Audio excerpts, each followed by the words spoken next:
Yo, what's up mga kaibigan? Nali na tayo magkwentuhan. Patungo sa off-season na ito, ang main target ng Los Angeles Lakers sa free agency ay si Steven Adams, Brook Lopez at Clint Capela, tatlong center na kayang punuan ng pagkukulang ng Lakers sa center position. At ayon nga mismo kay Rob Pelinka ay hindi siya magpapahinga hanggat hindi siya nakakakuha ng starting caliber center. Well, paano ba yan? Walang tulugan nga para kay Pelinka sa unang gabi ng free agency.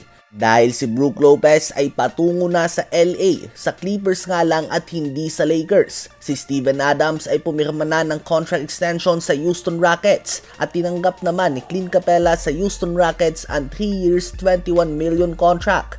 Bukod nga sa naunahan ng Rockets ang Lakers sa kanilang mga target na center, inagaw din nga ng Rockets si Dorian Finney-Smith sa Lakers sa isang 4 years $53 million contract. So hindi lang nga nawalan ng Lakers bagkus nabawasan din sila ng key piece ng kanilang team last season. Ang interesting nga dito ay may pagkakataon nga si Clint Capela na maging starting center sa Lakers. Subalit mas pinili niya nga na maging backup ng backup center sa Houston Rockets. Mas pinili niya pang mabangko kaysa maging starting center para sa Lakers. Dahil sa Rockets nga ay andyan si Alperen Sengun, Steven Adams, Clint Capela at Jack Landale mula Australia. So talagang siksikan nga sila sa pwesto dito. Kaya naman very interesting nga kung ano ba ang naging offer nila kay Capela o kaya naman kung ano ang ginawa nilang tactic para mapapayag ito na maging bangko sa Rockets o kaya naman posibleng binarat nga siya ni Rob Pelinka. Kaya naman kahit na mas konti ang playing time ay mas pinili niya ang team na dati na niyang pinaglaruan noon. Ngayon ang Lakers ay nakaabang pa din kay DeAndre Ayton, subalit may mga team sa tulad ng Golden State Warriors, Boston Celtics at Milwaukee Bucks na naghahanap din ng center para sa kanilang team. Other than kay Ayton, by the time na nilabas ko ang video na ito ay halos wala na ngang natitirang quality starting caliber center sa free agency.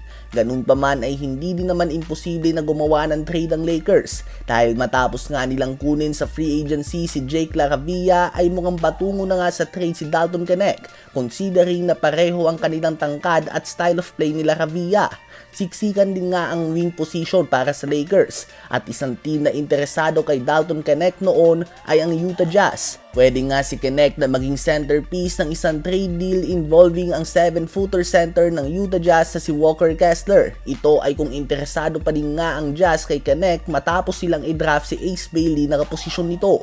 Available din sa trade market sila Nick Claxton. Ganun pa man, definitely ay bad look nga para kay Rob Pelinka ang unang araw ng free agency. Kung iisipin ay may advantage na nga siya sa ibang teams dahil GM siya ng Lakers, ang historic franchise. Ganun pa man, pinagmukhang wala siyang ginagawa ng mga teams sa tulad ng Houston Rockets, Atlanta Hawks at ng kanyang best friend Nico Harrison ng Dallas Mavericks. Ano ba masasabi niyo tungkol dito?